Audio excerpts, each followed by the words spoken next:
Capítulo 29. Las partes integrantes del capital bancario. Ahora es necesario examinar cómo se haya formado el capital bancario. Como hemos visto más arriba, Fullerton y otros autores convierten la distribución entre el dinero como medio de circulación y el dinero como medio de pago, y también como dinero mundial, en cuanto entra en consideración el reflujo del dinero, en una distinción entre circulación, currency, y capital. El curioso papel que aquí desempeña el capital hace que con el mismo cuidado con que la economía ilustrada procuraba inculcar la idea de que el dinero no es capital, procura esta economía de banqueros imbuir la noción de que en realidad el dinero es el capital por excelencia. En nuestras posteriores investigaciones se pondrá de manifiesto, sin embargo, que aquí el capital dinero se confunde con el moneyed capital concebido como capital a interés, mientras que en la primera acepción el capital dinero no es nunca más que una forma de transición del capital, en la que éste se distingue de las otras formas, o sea, del capital mercancías y del capital productivo. El capital bancario se halla formado: 1. Por dinero contante, oro o billetes; 2. Por títulos y valores. Estos pueden dividirse, a su vez, en dos partes: valores comerciales, letras de cambio pendientes de vencimiento y cuyo descuento constituye el verdadero negocio del banquero, y valores públicos, como los títulos de la deuda pública, los certificados del tesoro, las acciones de todas clases, en una palabra, los valores que rinden un interés, pero que se distinguen esencialmente de las letras de cambio. Entre ellos pueden incluirse también las hipotecas. El capital formado por estos elementos materiales se divide, a su vez, en dos partes: el capital de inversión del banquero mismo y los depósitos, que forman su banking capital o capital prestado. Y en los bancos de emisión hay que añadir, además, los billetes de banco. Dejaremos a un lado, por el momento, los depósitos y los billetes. Es evidente que la formación real del capital bancario, integrado por el dinero, las letras de cambio y los títulos y valores, no cambia en lo más mínimo por el hecho de que estos distintos elementos representen un capital propio o sean depósitos, es decir, capital de otras personas. La división subsistirá lo mismo si el banquero opera con su propio capital que si opera con capital recibido en depósito. La forma del capital a interés lleva implícita la idea de que toda renta concreta y regular en dinero aparezca como interés de un capital, ya provenga de un capital o no. Primero se convierte en interés la renta en dinero y tras el interés se encuentra luego el capital de que nace el capital a interés. Hace también que toda suma de valor aparezca como capital a interés, siempre y cuando que no sea invertida como renta. Es decir, como suma matriz, principal, por oposición al interés posible o real que es susceptible de rendir. La cosa es muy sencilla. Supongamos que el tipo medio de interés sea el 5%. Según esto, una suma de 500 libras esterlinas convertida en capital a interés produciría 25 libras al año. Cada ingreso fijo anual de 25 libras se considera, pues, como interés de un capital de 500 libras.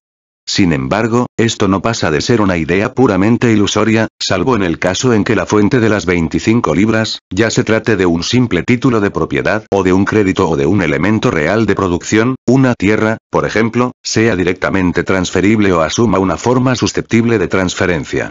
Tomemos como ejemplo la deuda pública y el salario. El Estado tiene que pagar a sus acreedores, todos los años, una determinada cantidad de intereses por el capital que le prestan. El acreedor, en este caso, no puede reclamar a su deudor la devolución del dinero prestado, sino simplemente vender a otro el crédito, su título o sus títulos de la deuda. El capital mismo ha sido consumido, invertido por el Estado. Ha dejado de existir.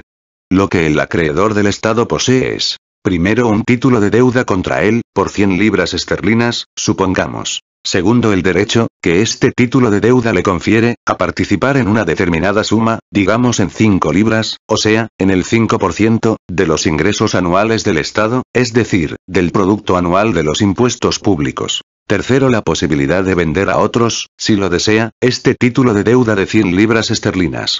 Si el tipo de interés es el 5%, garantizado además por el Estado, el poseedor podrá vender a B el título de deuda, normalmente, por 100 libras esterlinas, pues a B tanto le da prestar 100 libras al 5% anual como desembolsar 100 libras que le asegure un tributo de 5 libras anuales por parte del Estado.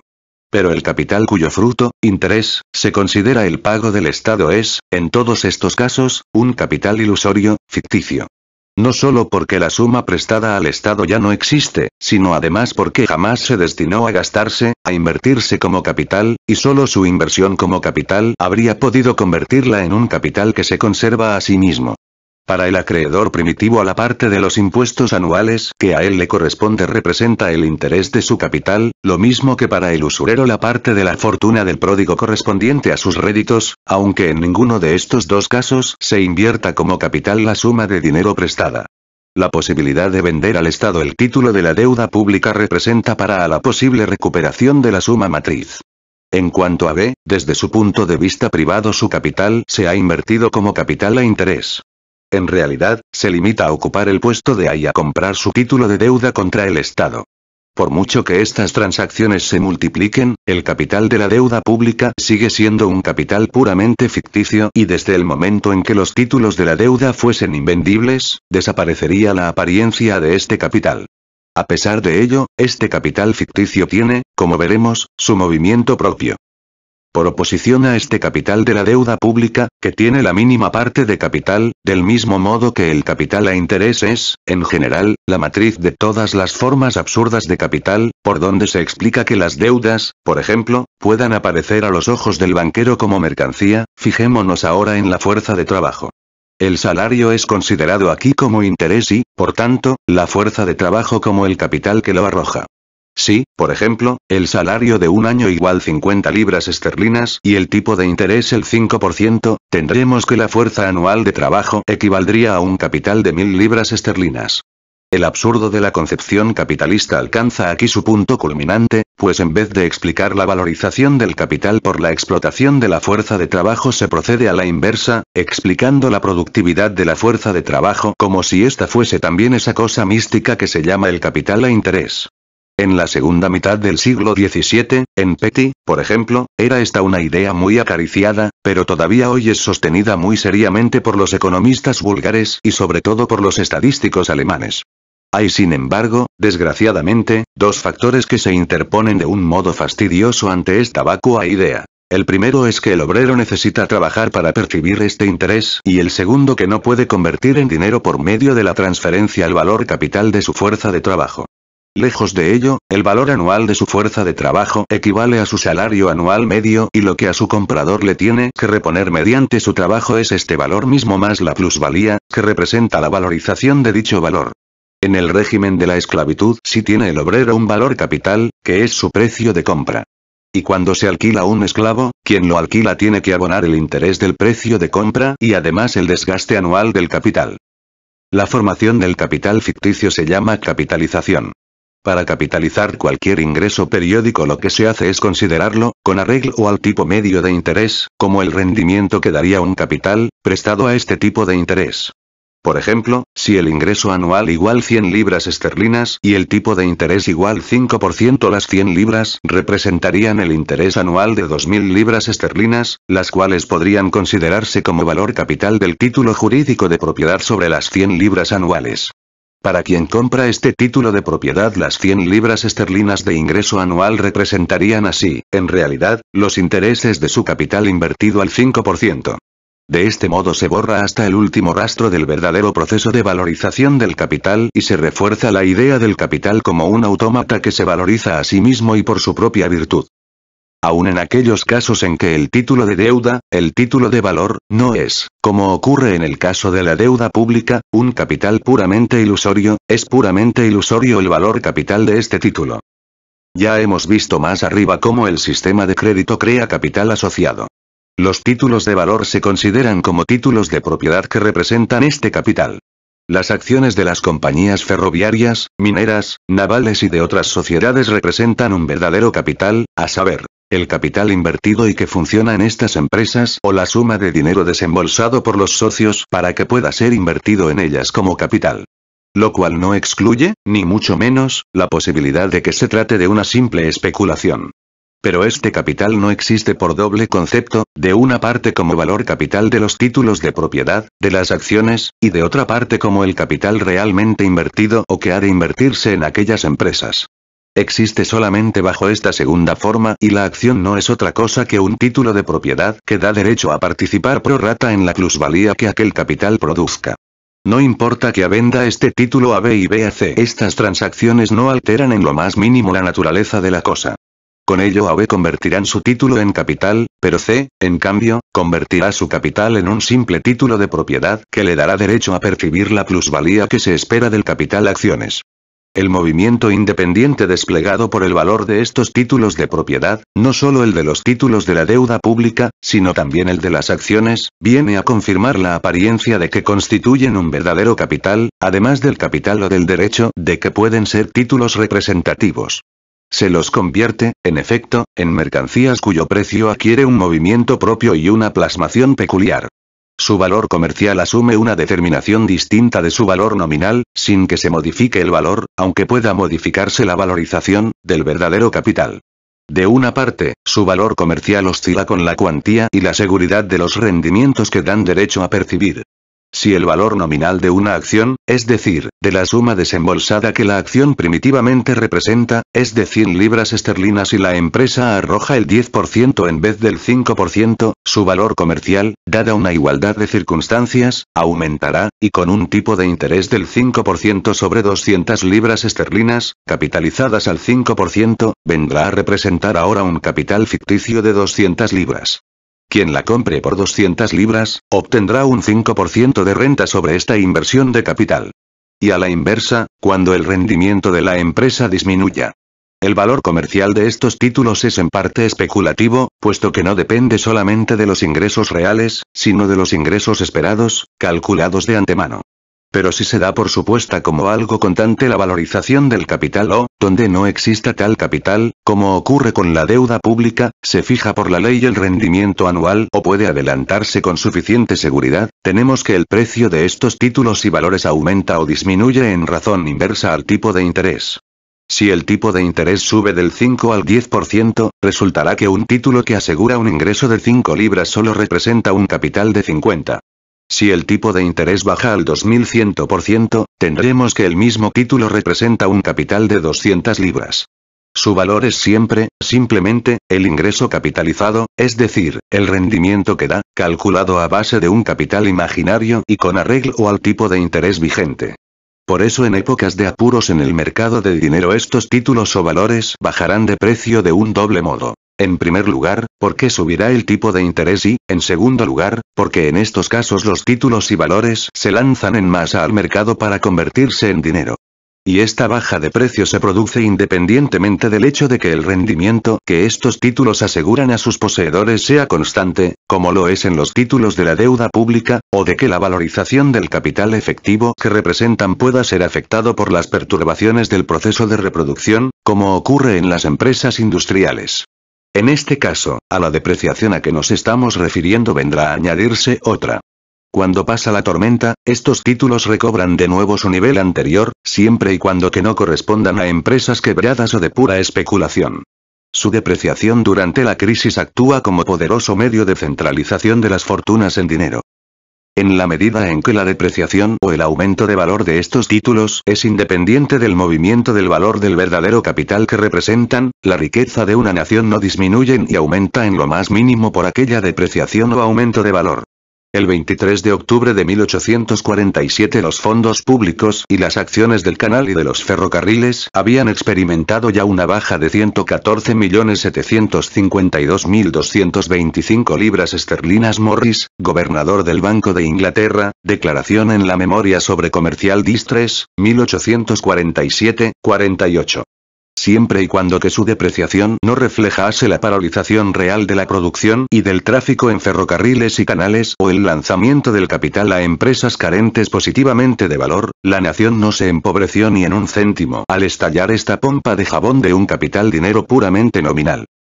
Todos estos títulos no representan en realidad otra cosa que derechos acumulados, títulos jurídicos sobre la producción futura, cuyo valor dinero o valor capital o bien no representa capital alguno, como ocurre en el caso de la deuda pública, o se regula independientemente del valor del capital real que representan.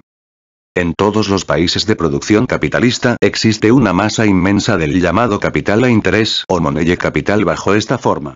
Y por acumulación del capital dinero no debe entenderse, en gran parte, sino la acumulación de estos derechos a la producción, la acumulación del precio comercial, del valor capital ilusorio de estos derechos. Ahora bien, una parte del capital bancario se invierte en estos llamados títulos a interés. Es esta, incluso, una parte del capital de reserva, que no funciona en las verdaderas operaciones bancarias. La parte más importante se halla formada por las letras de cambio, es decir, por las promesas de pago de los capitalistas industriales o los comerciantes. Estas letras de cambio son títulos a interés para el que presta el dinero. Es decir, si las compra, descuenta los intereses correspondientes al plazo durante el cual han de hallarse todavía en circulación. Es lo que se llama el descuento de letras. La deducción que se haga de la suma que representa la letra dependerá, pues, del tipo de interés vigente en cada momento. La última parte del capital bancario se halla formada, finalmente, por su reserva dinero de oro o billetes de banco. Los depósitos, cuando no sean a largo plazo, se hallan siempre a disposición de los imponentes. Se hallan en un estado constante de fluctuación. Pero lo que unos retiran lo reponen otros, con lo cual fluctúa poco, en épocas de negocios normales, la suma media general de dinero depositado. Los fondos de reserva de los bancos en países de producción capitalista desarrollada expresan siempre por término medio el volumen de dinero atesorado en un país, y una parte de este dinero atesorado consiste, a su vez, en títulos, en simples asignaciones por una cantidad de oro, que no constituyen de por sí ningún valor. Por eso la mayor parte del mismo capital bancario es puramente ficticio y se halla formado por títulos de deuda, letras de cambio, títulos de la deuda pública, que representan capital pretérito, y acciones, asignaciones que dan derecho a percibir rendimientos futuros. No debiendo olvidarse que el valor en dinero del capital que estos títulos representan en las arcas del banquero, aun cuando sean asignaciones que den derecho a percibir rendimientos seguros, como ocurre con los títulos de la deuda pública, o títulos de propiedad sobre un capital efectivo, como es el caso de las acciones, es absolutamente ficticio y se regula por normas divergentes de las del valor del capital efectivo que representan, al menos en parte. O que, cuando significan simples créditos sobre rendimientos y no un capital, el crédito sobre el mismo rendimiento se expresa en un capital dinero ficticio y que varía constantemente. Además, hay que añadir que este capital bancario ficticio no representa, en gran parte, un capital del propio banquero, sino del público que lo deposita en sus manos, con interés o sin él. Los depósitos se hacen siempre en dinero, en oro o en billetes de banco, o bien en asignaciones sobre oro o billetes. Con excepción del fondo de reserva que se forma o se amplía con arreglo a las necesidades de la circulación real, estos depósitos se encuentran siempre, en realidad, bien en manos de los industriales y comerciantes, cuyas letras de cambio se descuentan con él y cuyos anticipos de él, bien en manos de los comerciantes en títulos y valores, los corredores de bolsa, o en manos de particulares que han vendido sus títulos y valores o en manos del gobierno, en el caso de certificados del tesoro y de nuevos empréstitos. Los depósitos, por su parte, llenan una doble función. Por una parte, se prestan según se ha dicho ya, como capital a interés y no se hallan, por tanto, en las cajas de los bancos, sino que figuran solamente en sus libros como saldo de los imponentes. De otra parte, funcionan simplemente como tales partidas en los libros de contabilidad, en la medida en que los saldos mutuos de los depositantes se compensan y van nivelándose entre sí mediante los cheques librados contra sus depósitos de cuenta corriente, siendo indiferente, para estos efectos, el que los depósitos se hallen en poder del mismo banquero, que se encargue de ir compensando entre sí las distintas cuentas corrientes, o en poder de diversos banqueros que cambien entre sí sus cheques, abonándose simplemente el saldo. Al desarrollarse el capital a interés y el sistema de crédito, parece duplicarse y a veces triplicarse todo el capital por el diverso modo a como el mismo capital o simplemente el mismo título de deuda aparece en distintas manos bajo diversas formas. La mayor parte de este capital dinero es puramente ficticio. Todos los depósitos, con excepción del fondo de reserva, no son más que saldos en poder del banquero, pero no existen nunca en depósito. Cuando sirven para las operaciones de giros, funcionan como capital para el banquero, una vez que éste los presta. Los banqueros se pagan recíprocamente las mutuas asignaciones sobre los depósitos no existentes mediante operaciones de descargo en estos saldos.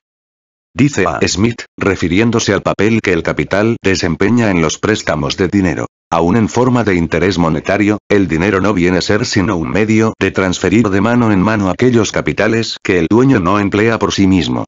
Estos capitales pueden exceder en una proporción muy grande la cantidad de dinero que se emplea como instrumento para esas finalidades, puesto que una misma pieza puede servir para realizar diferentes préstamos, de la misma manera que sirve para efectuar distintas compras.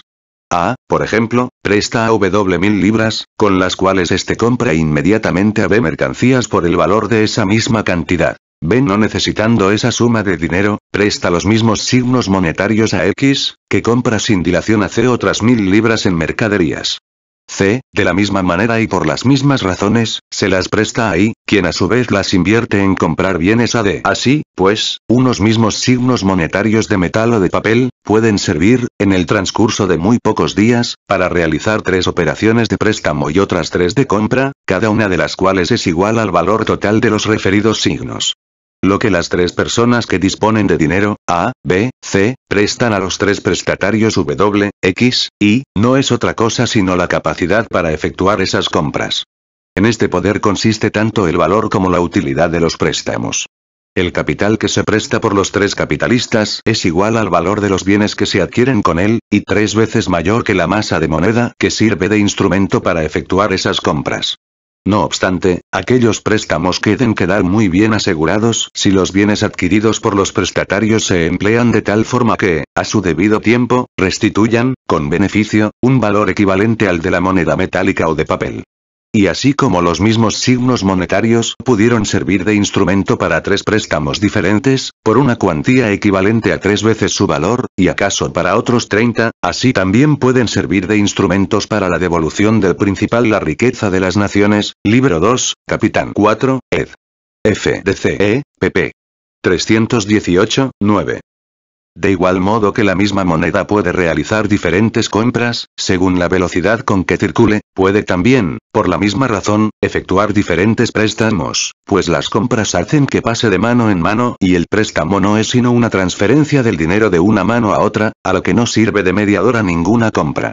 El dinero representa para cada uno de los vendedores la forma transfigurada de su mercancía. Hoy, en que todo valor se expresa como valor capital, representa en los distintos préstamos, sucesivamente, distintos capitales, lo que no hace más que expresar en distintos términos la afirmación anterior de que puede realizar sucesivamente distintos valores mercancías.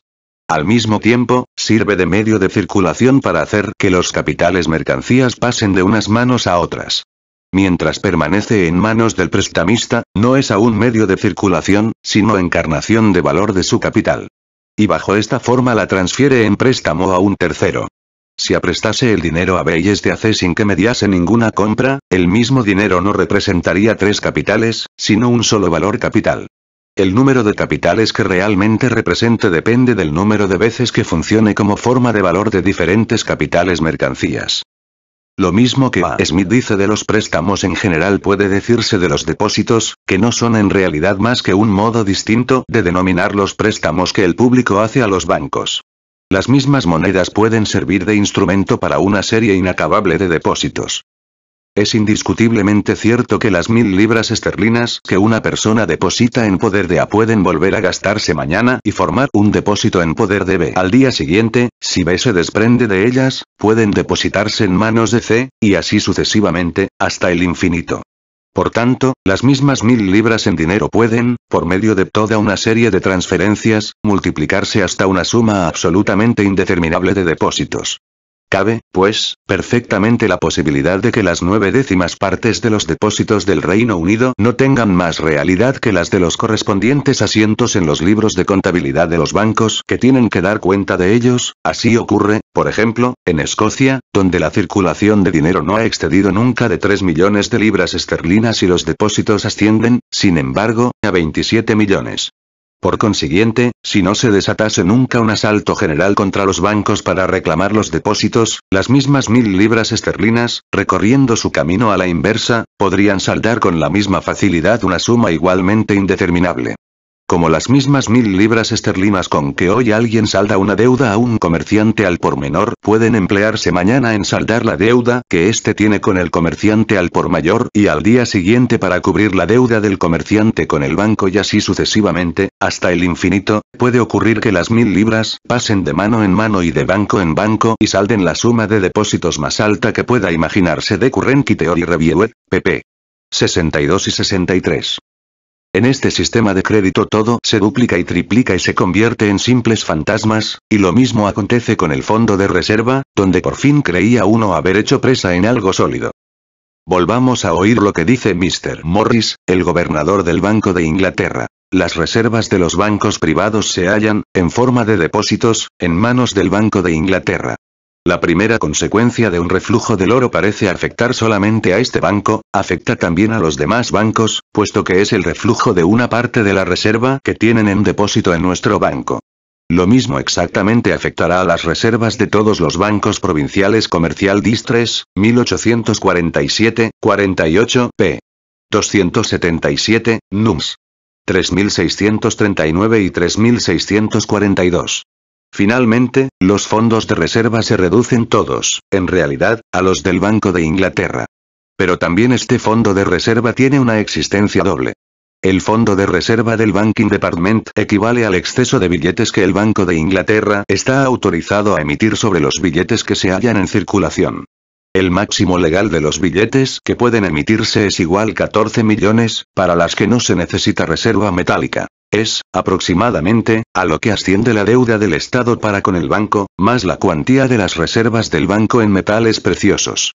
Por tanto, suponiendo que estas reservas asciendan a 14 millones de libras, el Banco de Inglaterra podrá emitir 28 millones de libras en billetes de banco, y si de ellos circulan 20 millones, tendremos que el fondo de reserva del Banking Department será igual 8 millones. Estos 8 millones de billetes representarán, legalmente, el capital bancario de que el banco podrá disponer y, al mismo tiempo, el fondo de reserva para sus depósitos.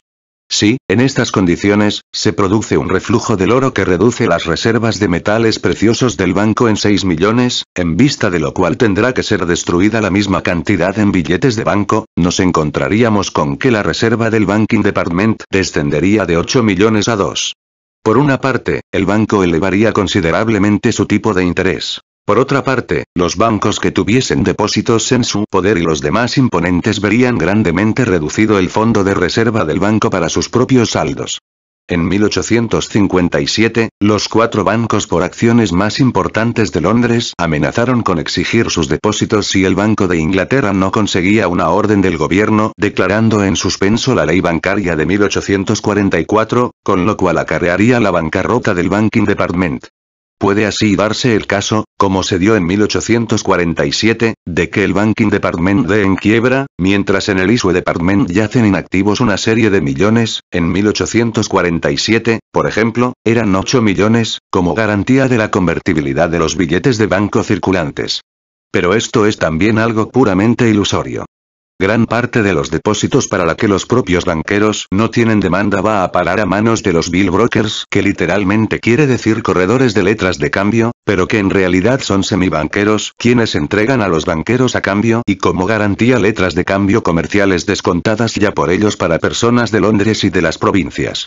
El bill broker responde ante el banquero del reembolso de este dinero ad call, dinero inmediatamente reembolsable en cuanto se exija. Y estas operaciones alcanzan un volumen tan enorme, que Mr. Neave, el actual gobernador del Banco de Inglaterra, dice en su declaración testifical: sabemos que un broker tenía en su poder 5 millones y tenemos razones para suponer que otro llegó a tener de 8 a 10 millones. Uno tenía 4, otro 3, medio, otro más de 8.